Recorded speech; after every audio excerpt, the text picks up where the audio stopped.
Simula pa lang ng press tour ng bakbakang Pacquiao-Rios sa Macau, nag-iinit na ang dalawang boksingero. Si Brandon Rios patutunayan daw na kaya niyang talunin si Pacman.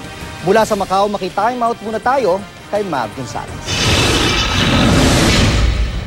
First, I'd like to thank God for this another chance in my life to fight again.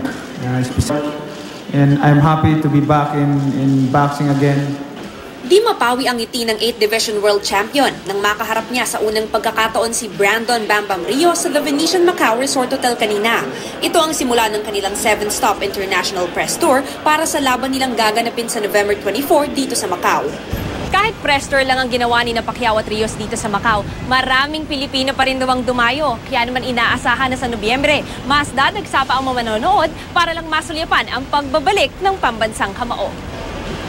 Si Rios, excited na rin daw makalaban si Pacman.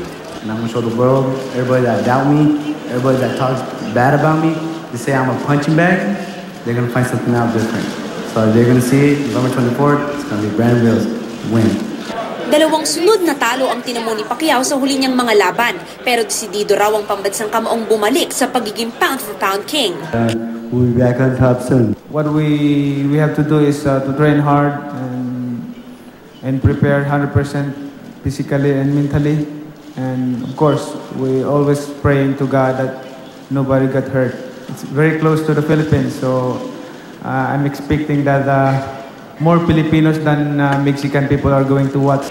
Bukas tutulak na papuntang Beijing ang dalawang boksingero. Iikot rin sila sa Shanghai, Singapore, Bristol, New York at Los Angeles. Ito si Rios, palaban to, hindi umaatras sa laban. So maraming siguro maganda tinitsi ako na magandang laban ito at maraming aksyon na magaganap. In-invite ko lahat ng lahat ng mga Pilipino na manood dito sa November 24.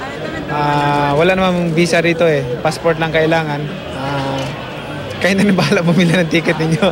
Support lang. Support lang. Mula sa Macau, Mav Gonzalez, nakatutok 24 oras.